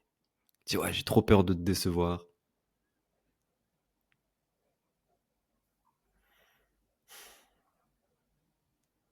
Je sais pas. Je sais pas. Moi, Je sais pas. souvent, ce que je leur dis, c'est: «Mais attends, qu'est-ce qui pourrait les décevoir?» Réfléchissons. Ah, si je perds très vite, t'es sûr? T'es sûr que ça va les décevoir si tu perds très vite? Ah non, non, c'est vrai, arrête. Ok, réfléchis, vas-y, soyons extrêmes. Qu'est-ce qui pourrait décevoir? Ah, si je crache sur l'arbitre. Ah, ok, bon, ok, là peut-être, mais t'envisages de faire ça? Tu penses que ça va arriver? Non, à partir du moment où tu montes sur le tatami, t'essayes de donner le meilleur de toi-même, de faire du mieux que tu peux, tu restes fidèle à tes valeurs, t'adoptes une bonne attitude. Les gens, ils seront pas déçus de toi, hein. Non, non, en général, les proches, ceux qui vous aiment, ne seront jamais déçus, tu vois. J'ai pas donné de réponse parce que parfois, en fait, je les laisse se casser la gueule, tu vois. Mhm. Je les laisse se casser. Parce qu'en fait, des fois, tu as besoin de les laisser se bouffer le mur, tu vois. Et d'expérimenter cette merde. Et il va trouver la réponse tout seul. On Parfois. revient à l'éducation un petit peu là de vas-y, touche la plaque là, un peu Vas-y, chaude. touche. Go. Oui, mais je sais pas. Qu'est-ce que je peux Mhm. faire? Je sais pas. Vas-y. Une fois, il y en a un, il m'a saoulé. Oui, j'ai peur de perdre, j'ai peur de perdre. Je dis, s'il te plaît, fais-moi plaisir. Vas-y et perds. Comme ça, on règle ce putain de problème. Ouais, tu vas voir, Perds! il y a pas mort Vas-y, d'homme en fait. Il y a pas mort perds! d'homme. Perds! En plus, tu peux peut-être même choisir comment tu vas perdre. Ce sera une victoire. Donne-lui ton bras. Tu vois? Mhm. Parfois laisser. Et ouais, mais parfois ils ont besoin d'expérimenter un petit peu, de goûter à ça, tu vois. Des fois, il faut que ce soit douloureux pour. Ouais. Et puis quand c'est bien douloureux, peut-être on peut leur donner une réponse, un semblant de réponse. Souvent, ils vont trouver la réponse par eux-mêmes. Euh, mais mais c'est normal hein, qu'ils aient cette crainte parce qu'on veut pas décevoir nos proches, on veut pas. Ouais. Euh, c'est normal. Voilà. Mais en général, ceux qui nous aiment, euh, ils vont être plus déçus pour nous de la défaite si on perd que déçus de notre comportement ou tu vois. Ouais. Euh, En tout cas, peut-être de ton attitude, c'est quelque chose qui ils seront peut-être pas déçus de toi, mais de ton attitude si vraiment tu nous fais une dinguerie quoi, mais et normalement ça et, justement, c'est quelque chose sur lequel tu as du contrôle. et, j'accompagne souvent mes élèves en compétition Ouais. et on peut s'apercevoir que c'est quand même relativement dur de gagner des combats, hein. Mhm. C'est dur. Il y en a plus qui perdent que qui gagnent. Ouais, oui, oui, oui, oui, finalement, bah oui, Il y en puisqu'il y a en a beaucoup qui plus qui gagnent. perdent qui gagnent. Du coup, par exemple, pendant un moment, moi, je stressais plus pour mes élèves, tu vois, que pour moi. Ouais. Parce que moi, pour moi, j'ai acquis le truc, je sais. Mmh. C'est facile, entre guillemets. Moi, ça a Mmh mh. pris presque 15 ans. À la fin, c'est facile, Mmh. entre guillemets. Mais quand je les vois, j'en ai accompagné beaucoup, c'était leur première compète. Et je sais les doutes. Mmh. Je les vois marcher fébrilement. Ils Mmh. s'échauffent, un peu hésitants. Les questions qui taraudent dans leur tête. Et du coup, en fait, bah là, je stresse un peu pour eux, tu vois. J'ai peur pour eux. J'ai plus peur pour eux que pour moi lorsque je combattais. Et en Mmh. fait, la réflexion que je me fais quand, du coup, à un moment, je prends du recul, je me dis, ils sont quand même très courageux, tu vois. Ouais, mais grave, Ils sont courageux d'y aller, bien sûr. d'affronter ce truc. Ils s'affrontent eux-mêmes, tous leurs doutes. Ils affrontent le regard des gens, mais ils y sont là quand même, tu vois. Ils sont là, prêts à y aller. Et ça c'est magnifique, tu vois. Mmh. Euh, Et celui qui ose te juger ou dire que tu as été ridicule alors que tu as fait cette démarche, mais c'est un imbécile. ouais, c'est. Et aussi, on peut. Je vais donner une information de ouf, hein, que personne Mmh. ne connaît. Oula, mince, pardon. Pardon, excuse-moi. L'information est la suivante. Vous serez toujours jugé, quoi que vous fassiez. Ouais. Quoi que vous Donc fassiez. autant faire ce qui t'inspire Fais ce que tu vraiment. as envie et détachez-vous rapidement du regard des gens dans le sens où. Comment je peux exprimer ça? En fait, moi, je peux pas expliquer ça plus qu'en disant ne leur donnez pas d'énergie. Mmh. Et quand je parle d'énergie, tu vois, on parle de prépa mentale, on parle de prépa physique, on parle de, on peut dire prépa technique, c'est-à-dire on travaille Ouais. techniquement. Mmh. On travaille sur plusieurs plans pour le jour J à arriver à un pic de performance, on va dire. Ouais. Ok. Moi, lorsque je combattais ou lorsque je me suis inspiré de grands champions, la chose que j'ai retenue, c'est que l'énergie, elle est une. Tu vois, c'est comme si tu as mis le plein dans ton réservoir d'essence, tu as mis le Mmh. plein. Mmh. Donc, le plein, ça veut dire tu es prêt techniquement, tu es prêt mentalement, tu es prêt physiquement, ton game, tout est prêt, tu vois. Mmh. Mmh. Et donc, ton plein, il est là, tu vois, tu es au max. Et il y a des gens qui te critiquent et tu donnes de l'attention. Bah, ça fait Mmh. ça. Ça fait ça. Ça fait ça. Mmh. et à chaque fois que tu baisses toi-même ton niveau d'énergie. Ouais. Parce que l'énergie, elle est une, en fait.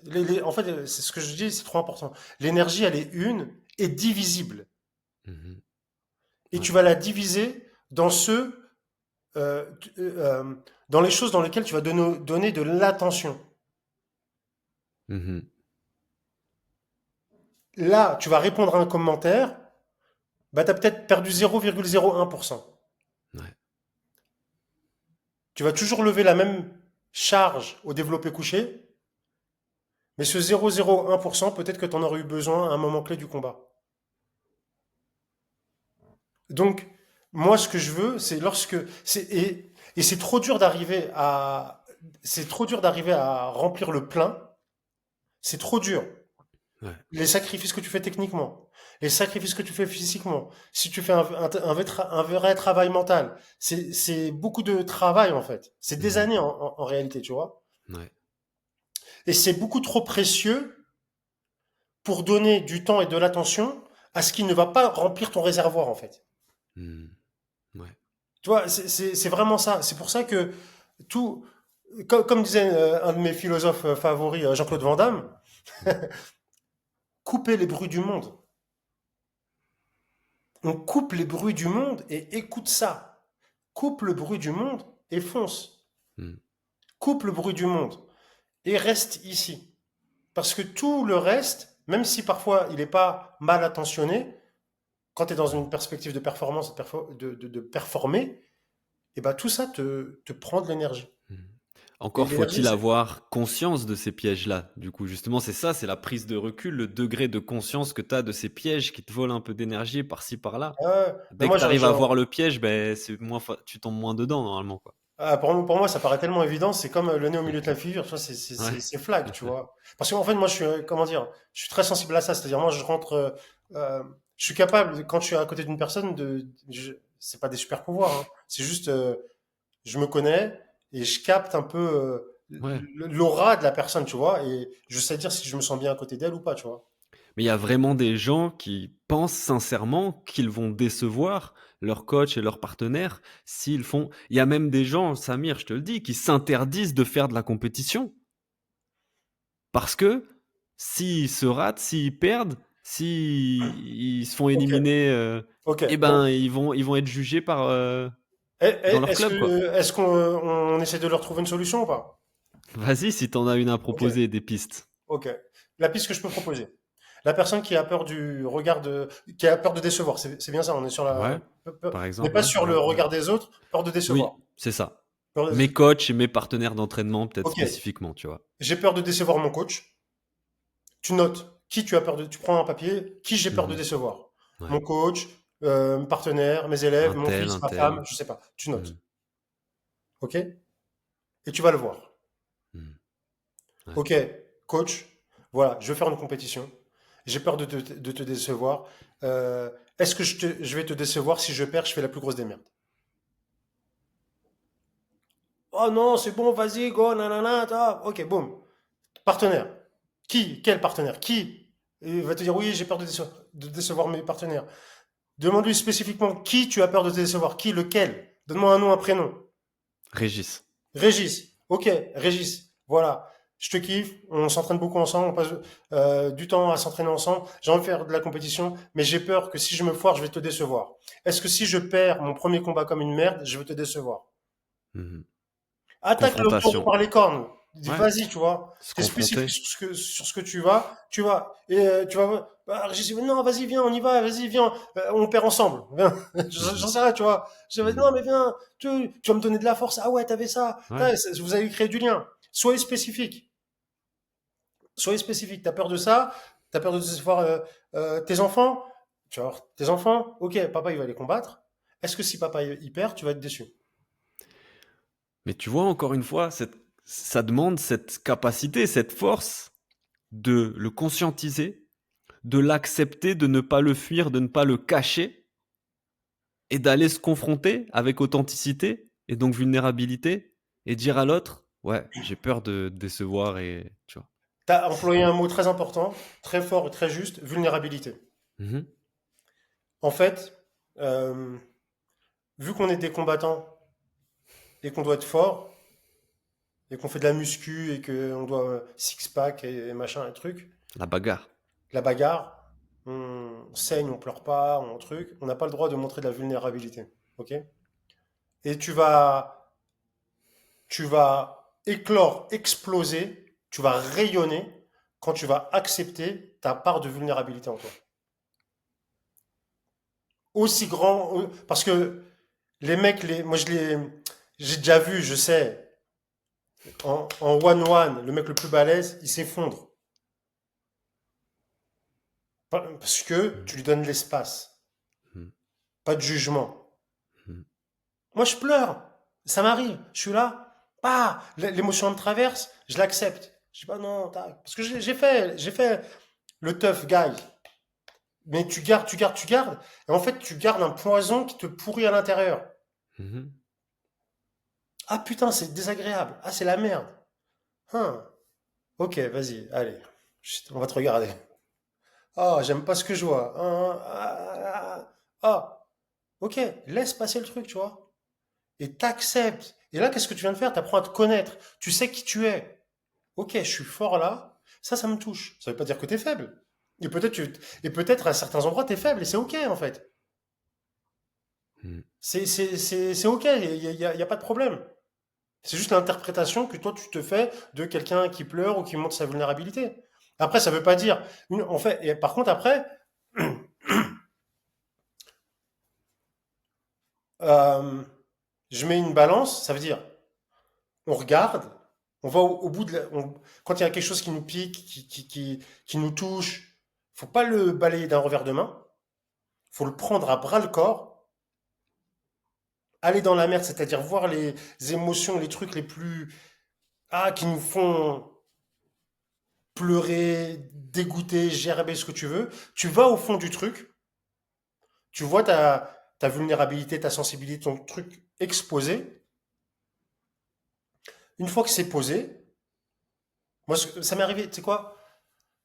Sans mentir, ça m'est arrivé la semaine dernière. Je te montre un truc. Je te montre ou pas? Allez, vas-y. Bouge pas. Je... Pour ceux qui nous écoutent, Samir va nous montrer quelque chose Bouge pas, suite regarde. à cet échange-là sur la vulnérabilité. Bouge pas. Tout le monde connaît DBZ? Yes. Donc, je reviens sur la tâche juste après. Je traverse un truc. Je fais putain, ça me fait chier. Mais genre, Hmm. oh, Touché. touché, tu Touché vois. fort. Hmm. Tu sais, ça faisait 2, 3 jours que ça me tac, tac, tac. Puis là, ça revenait, Ouais. tu vois. Je fais Hmm. ok, vas-y. Ok, on va prendre ça.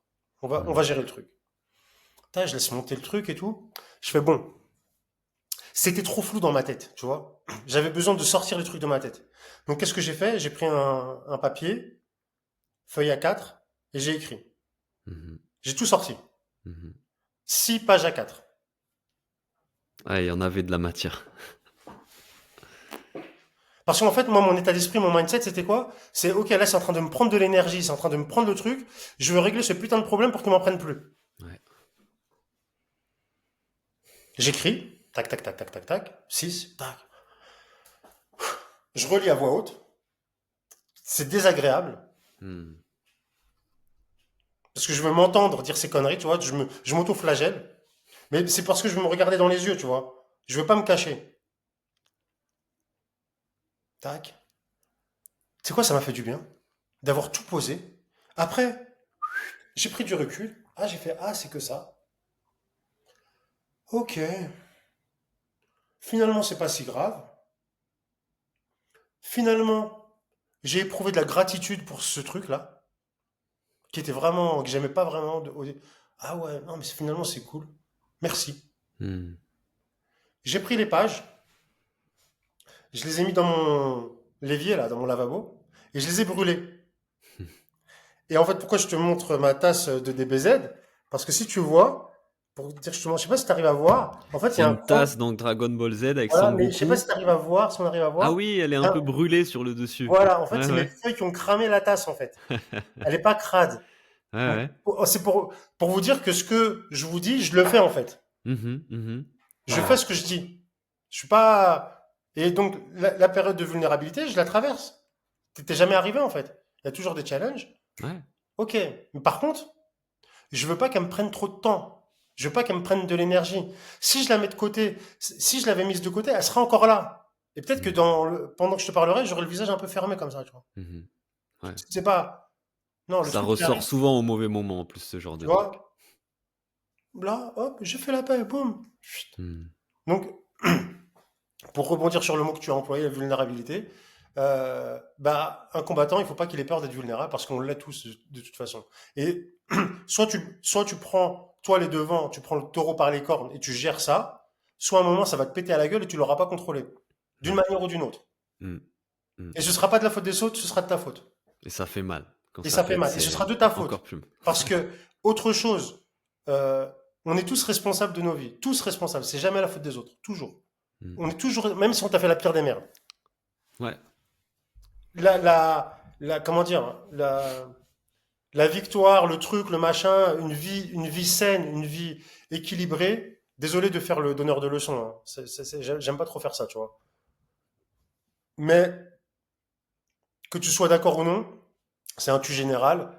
Ça commence par la pleine responsabilité, tu vois. Ouais.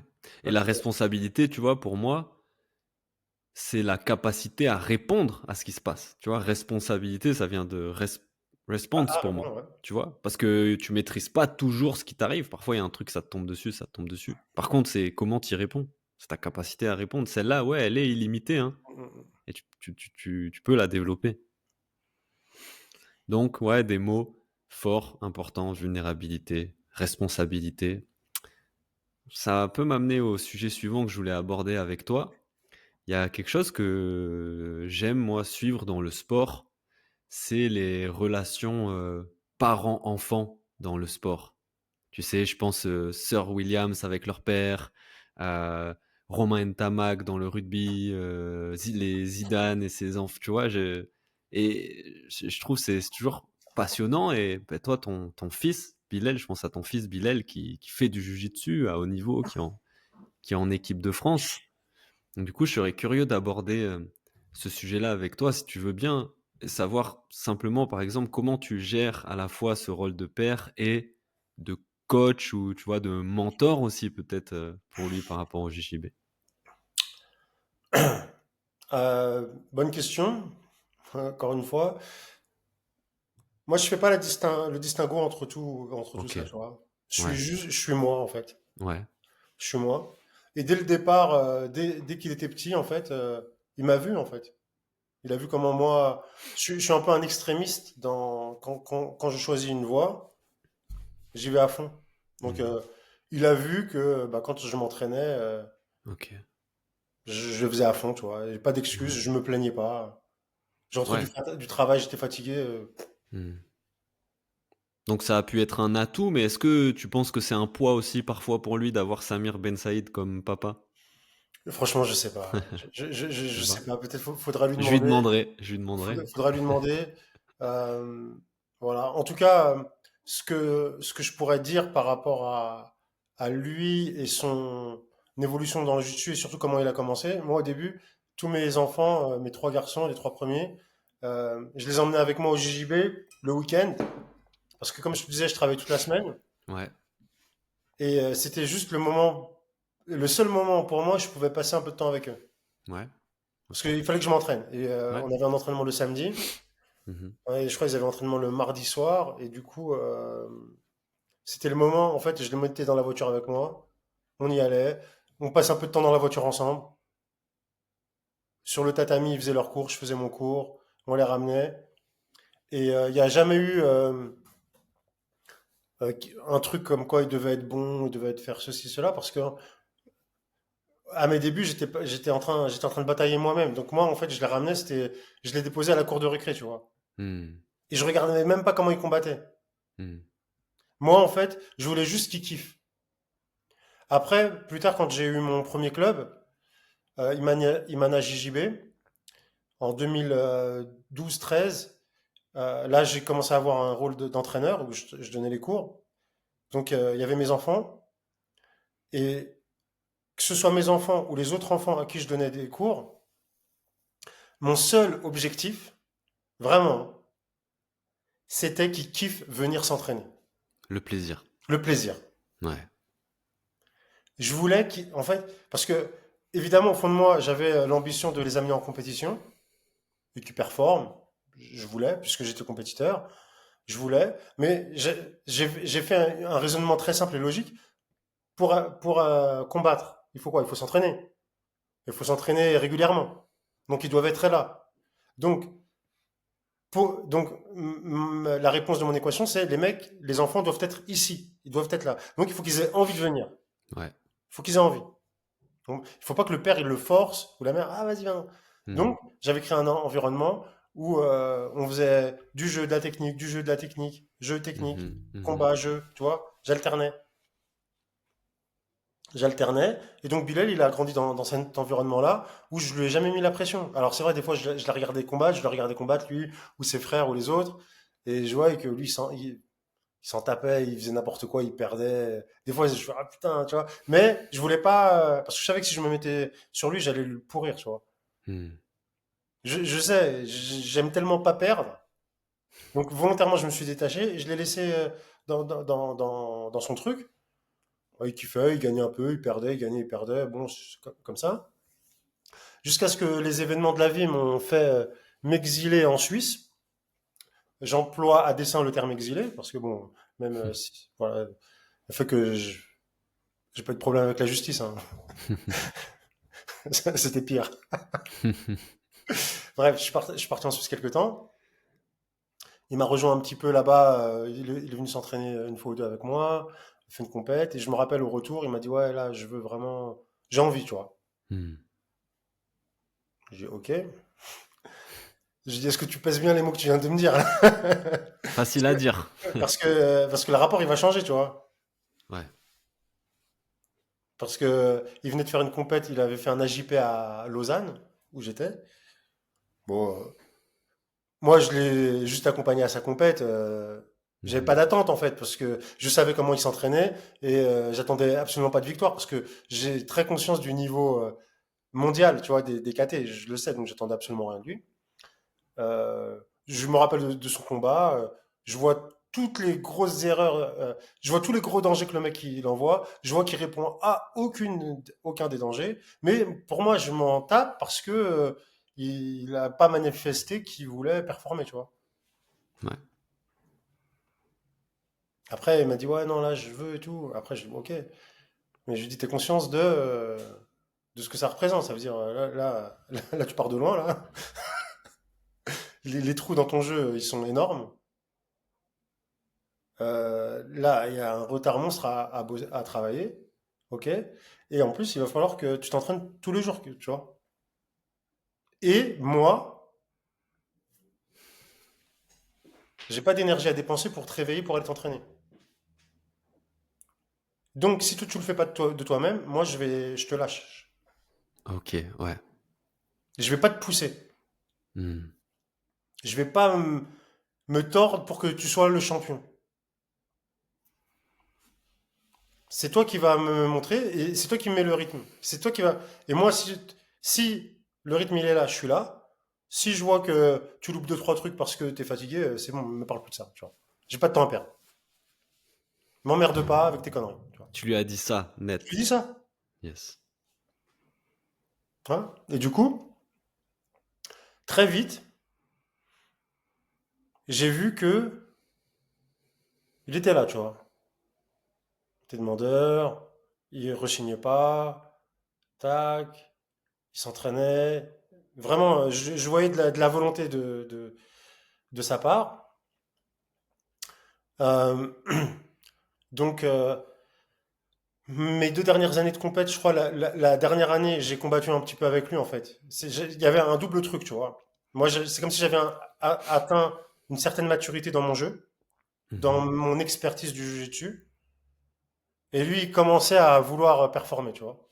Mhm. Et donc, j'ai Ouais. fait tous les CFJJB. D'ailleurs, cette année-là, je finis premier au classement CFJJB en master, je sais plus quoi, là. Tu Mhm. vois. Euh, sur les Open, j'ai pas perdu un combat. Je perds juste en demi-finale des France.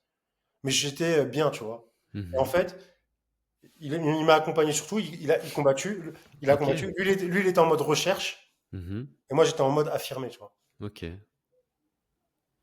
Cool comme expérience, ça. Et du coup, sans lui dire quoi tu fais, en fait, juste je voulais qu'il m'observe, tu vois. Ouais. Juste il observe. Et je Mhm. prenais un gold, double gold, gold, gold, gold, gold, tac. Et même, et lui, à un moment, il comprenait pas, tu vois. Il dit, ouais, t'as vu, tac, j'arrête pas de perdre et tout. Euh, du coup, comment on a réglé le problème? L'idée, c'était quoi? C'était, je lui avais dit en fait, avant qu'on commence ce process là, que je commence un peu ma tournée, je lui avais dit, tu vas avoir un an ou deux où tu vas beaucoup perdre. Yes. Je le sais. Mhm. Parce que là, le Bilal que je vois là, il a envie, mais il y a un gap à aller chercher. Mais par contre, on va perdre beaucoup, on va perdre vite, on va perdre bien, mais chaque défaite, on ne refait pas la même erreur. Parce qu'à chaque fois que tu vas perdre, il va y avoir une erreur. Et l'erreur qui t'aura coûté la défaite, on la refait plus. Et on upgrade à chaque fois. Tu vois? Donc il faut perdre vite. Mhm. Bam, bam, bam, bam, bam. Et il a été très discipliné. Chaque erreur qu'il a faite, il l'a pas fait deux fois. Et il a monté, monté. Après, il a ajouté des choses. Après, il a aussi compris des choses mentalement sur le mindset. Ok. Sur le game plan, sur la stratégie du combat. Ah, je le voyais de plus en plus prendre de maturité dans le combat. Mais c'est toujours du travail minutieux. Il n'y a jamais rien de gagné, tu vois. Il y a jamais rien. Et au bout d'un moment, ok, c'est bon. Il est là. Il s'est remis là au niveau. Il a Il a rattrapé comblé les les. niveaux Ouais. qui étaient minimum syndical pour pouvoir performer. Et là maintenant, il faut aller chercher le top. Mhm. Ok. Et voilà. Et là, vraiment, lui, il m'a surpris parfois sur sa capacité mentale justement à faire. Parfois, il a fait des erreurs, mais c'est normal. Ouais. Mais justement, tu vois, j'aime bien ce que tu dis parce que j'ai l'impression, hein, que, en fait, souvent, hein, il faut chercher à faire le plus d'erreurs possible. Tu vois, il y a cette phrase que j'aime bien, c'est échoue plus de fois qu'ils n'auront jamais osé tenter, en fait. Ouais, c'est ça. Il a perdu plus de combats que peut-être certains de ses adversaires n'en feront jamais. Ouais. Parce que on a déterminé très vite les objectifs. En gros, vu que je suis un extrémiste, tu me rentres dans une partie, quelle qu'elle soit. Faut être prêt à jouer. Moi, je veux la gagner.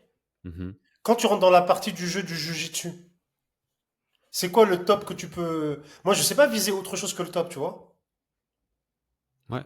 Et gagner au jeu du jujitsu et gagner au jeu de la compétition, c'est pas la même chose en plus. Ouais. C'est deux Donc, jeux différents. donc, dès qu'on a déterminé l'objectif, on sait l'objectif, on sait ce qu'on veut atteindre. Et ben, les compètes où on perd, en fait, c'est pas elle l'objectif. Mhm. L'objectif, Ouais. il est là. Ouais. Elle, c'est juste des marches où on prend de la data. Mhm. On prend de la data. Ouais. Victoire, défaite, on s'en fout en fait. Juste de la data pour progresser, pour être le combattant qui va permettre de gagner cet objectif-là. Mhm.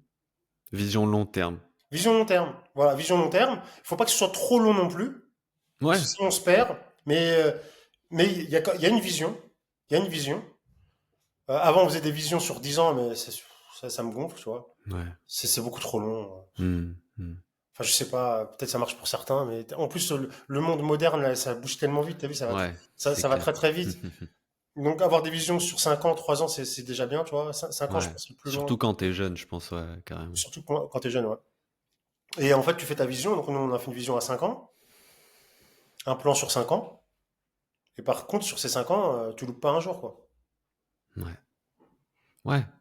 Et l'échec fait partie de l'apprentissage et même, voilà, j'ai envie de dire, va Ouais, chercher le plus d'échecs parce qu'à chaque ouais. fois, t'élimines une mauvaise façon de faire et tu te rapproches de la bonne façon. Si tu as conscientisé si tu as Ouais, conscientisé le process.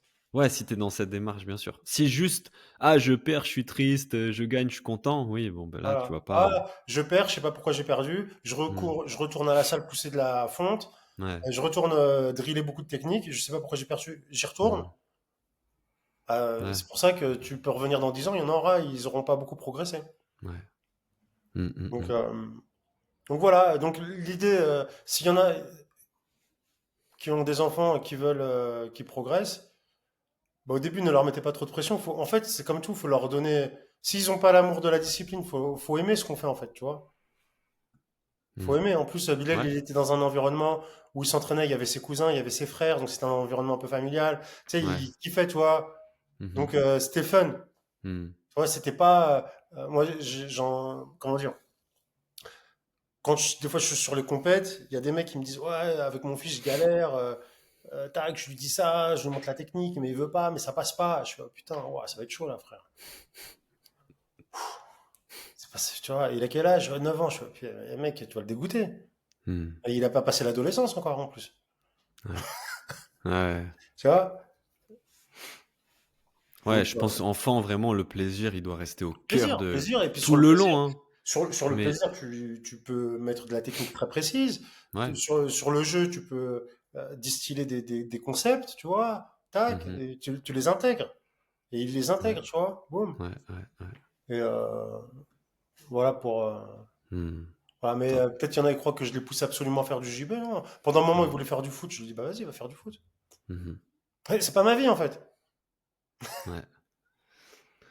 En tout cas, il a l'air de d'avancer. On lui souhaite beaucoup de réussite. Ça fait plaisir Ouais, ouais, non, il de avance, il suivre ses kiffe. aventures. Il a des bons potes qui sont dans le même état d'esprit que lui. Ouais. Il s'entraîne sérieusement. Donc Mmh. là, avec le groupe France, ils étaient en truc ce week-end.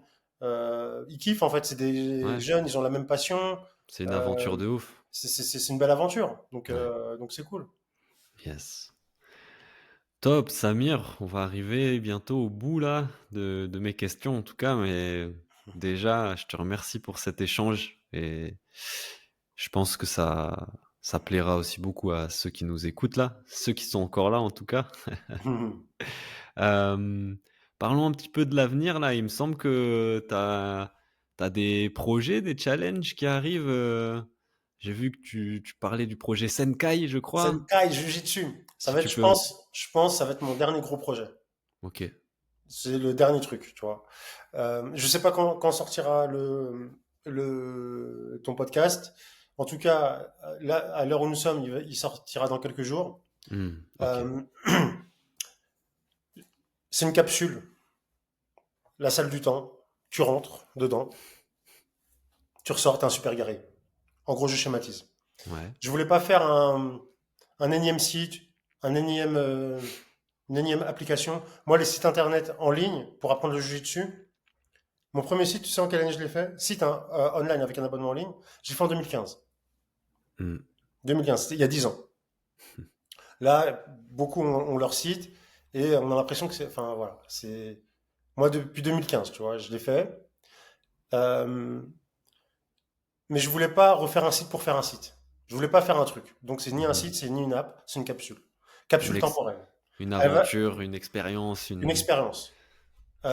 Elle va durer, comme je t'ai dit, je sais pas, 1 an, 2 ans. Je doute qu'elle dure plus de 3 ans.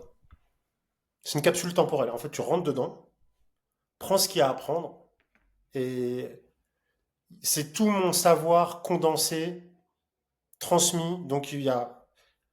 Alors je sais pas quand est-ce que ton podcast va sortir, donc je sais pas ce que je vais révéler Non, ou pas.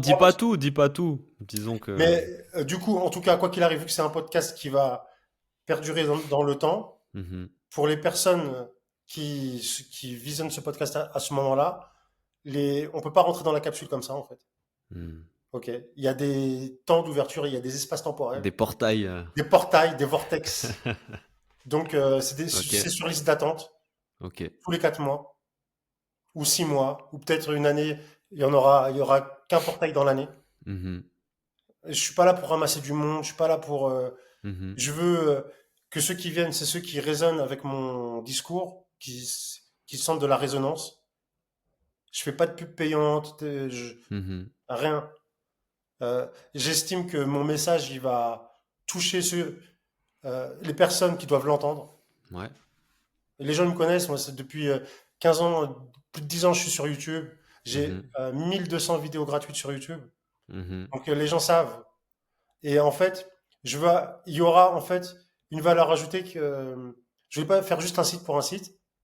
Tu pourras apprendre technique par technique, par thème, par cours, par masterclass. Il y aura il y aura un espace mindset euh, très spécifique au Jiu-Jitsu. On ira au-delà du Jiu-Jitsu, bien évidemment. Il y aura des invités. Peut-être que tu seras un des invités, peut-être. Hein.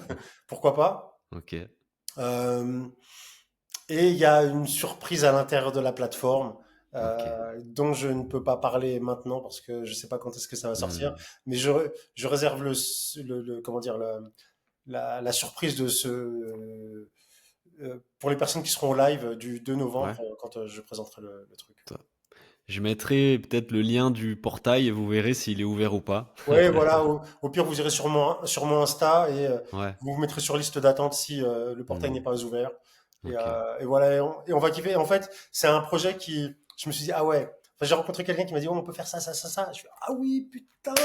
Mais ça va être trop fun, ça va être trop cool. Ouais.